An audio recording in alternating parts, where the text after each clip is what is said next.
Now that we've got it looking better, there's some things we definitely need to look into as far as getting this sorted mechanically.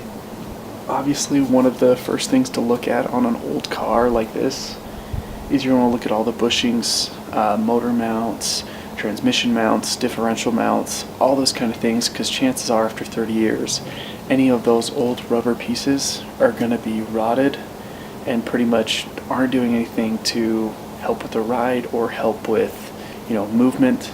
Your engine's probably moving around all over, so that's probably one of the first things you'll want to look at. Also, just giving it a tune-up, so changing your oil, spark plugs, and on these, this has the M30 motor. Every 5,000 miles, you're going to want to do a valve adjustment. It's really quick, really easy to do. That's one of the main things we're going to be doing today. I've already sorted out most of the rubber stuff on this. If you want me to cover that in a later video, I definitely can. Let me show you.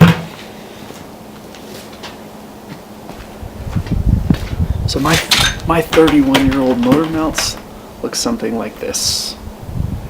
You see the rubber's rotted, it's really hard, it's shrunk a lot, and these are supposed to be one piece. So basically my motor was not necessarily connected, it was just kind of bobbing around in here, and so there was a lot of vibration in the cabin, a lot of sound that was actually coming from just from changing those motor mounts. I also did the transmission mounts, which weren't nearly as bad, differential mounts. The other thing to look at, especially on the E28, is the front end, the tie rods, and all the control arms. It's got a couple different control arms on each side. Those are probably worn out as well. There's a kit you can get, I think it's around $600 to $800, that has all 16 pieces, and this was actually done before I got the car, but that's probably one of the biggest things you can do to sort out any clunks or loose steering or anything like that. And then make sure after you do something like that you definitely want to get it aligned. Also, something you should definitely have if you have one of these is a Bentley's manual. If you have any of the old BMWs, this will go over everything, whether it's sorting through electrical issues, knowing maintenance items, torque specs, all that kind of stuff. Everything is right here.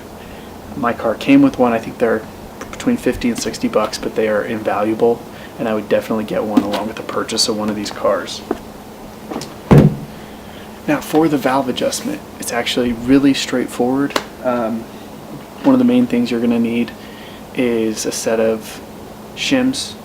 You probably want from 0.008 to 0.015 inches to make sure that you can cover your valve adjustments depending on whether you're going to do it at which end of the rocker arm. And we'll go over that when I actually get into here. Another thing you'll need, a 10mm wrench, and that's how you're actually going to loosen up the rockers to be able to adjust the valves. And then just a 10mm wrench is the rest of what you'll need. My favorite tool that I've ever found is this Milwaukee 3/8 inch M12 ratchet. This thing is amazing. Anywhere where you've got to put in less than about 40 feet of torque to get something off, this right here makes it so you don't have to move at all. It spins, it fits almost in the same size as any regular ratchet, but just makes it like 20 times easier because you're not going back and forth. It's literally just push it and it's off. So let's go ahead and let's pop the hood and get started.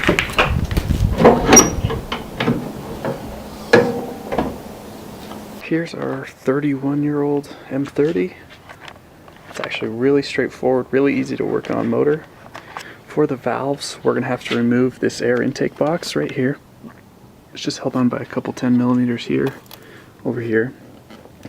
We're also going to remove this AFM, or airflow meter, right here. That measures actually how much air is going into the engine. We'll take both of these off, just disconnect this here. We'll show you how we do that.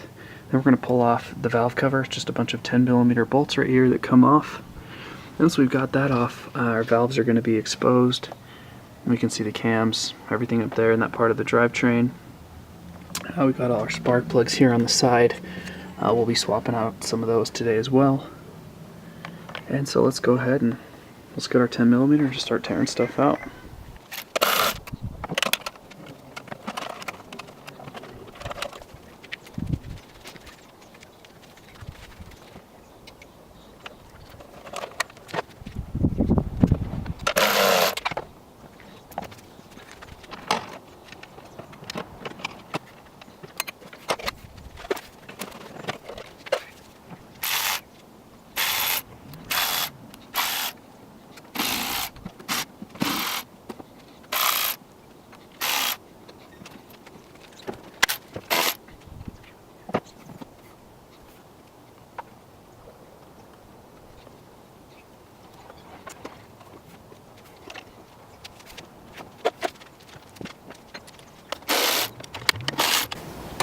pull off the spark plugs.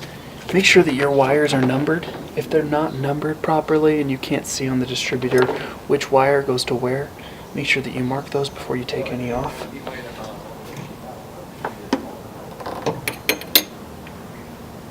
I'm actually using the BMW spark plug tool to get this out. So I pull the boot out,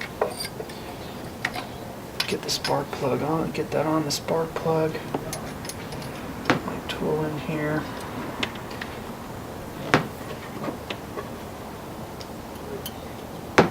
Whoever tightened these did so way too much.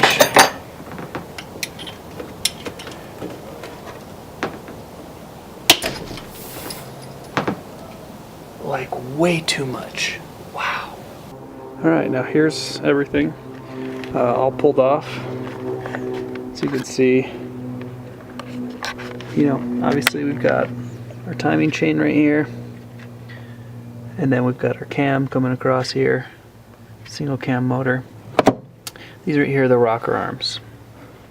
Okay, now these rocker arms, the idea is, so the manual will tell you actually to measure right here between the valve spring, top of the valve spring, and the rocker arm. What I found is a lot easier is if you actually measure right in here. So that right there is actually where the cam lobe touches the rocker, and if you measure it there, it's just a lot easier to, you know, get an accurate measurement. These springs move around and stuff, so what you want to do is actually get the car so that this cam lobe, there's kind of shaped like a piece of pizza or something. You basically want that pointing directly down towards the bottom of the motor. Now the motor's at an angle, so you don't want it pointing at the ground like this, you want it pointing at this angle. And then that's when you're actually going to stick these adjusters, those shims that I showed you. We'll put those shims in there and we will actually get the adjustment that we want. There's 12 valves, okay, because there's 12 rockers here. So I can see the rocker, rocker, rocker. The last ones that I just did right here was number 4 and number 7 right here. So I just number them 1, 2, 3, 4. And then after I get those, since these two are the only ones that are in position, usually you'll have 2 in position at a time. Since these ones right here are the only ones that are in position, I will write them down after I adjust them, and then I'll go in. I've got my lead to my ignition cut off, and I will just bump the starter for a quick second. So you just turn it to start literally for a quarter of a second, and then come back, find which ones are actually set up so the cam lobe is pointing downwards. Not downwards, but towards the center of the engine, so kind of this 15-degree angle or so, and then adjust those. So you'll see that I've got these now, so I can actually come in. I can go 1, 2, 3, 4. See, this is the last one I adjusted. It's in space, and check that out. So it barely fit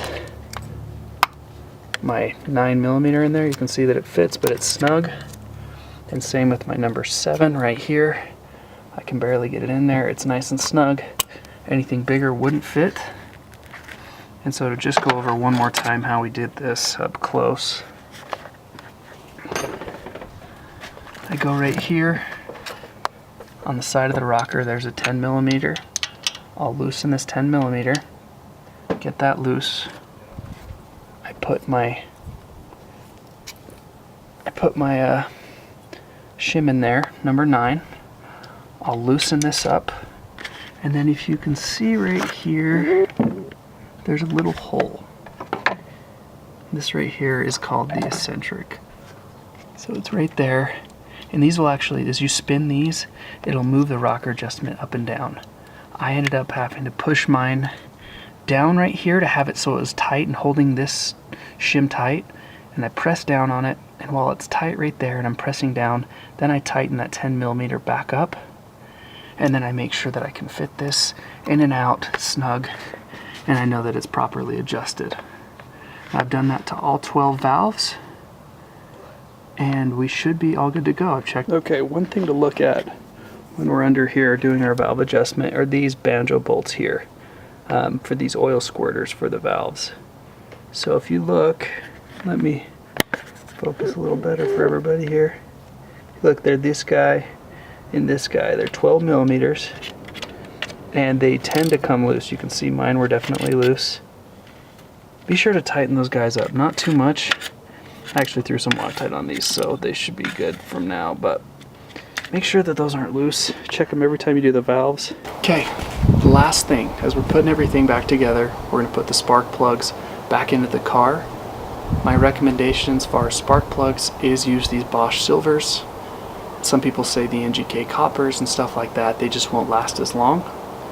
So do the Bosch silvers. These are the WR9LS.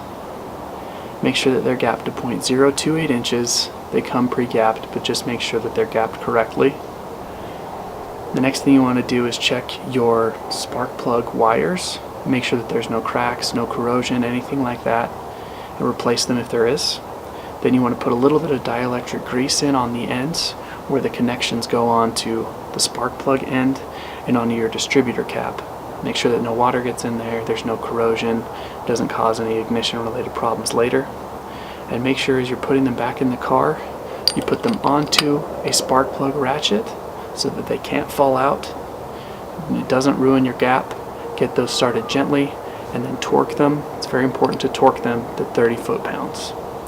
Put your wires back on, make sure you ordered them correctly. Put your air intake back on, you should be good to go. Alright, get that back down in there. Gently start it.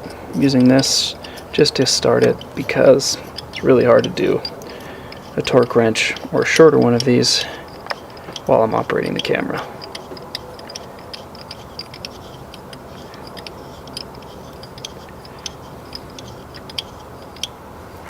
Okay, got that hand tight.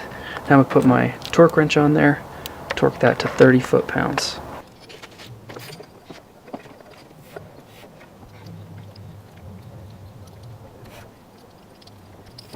So there's our plug.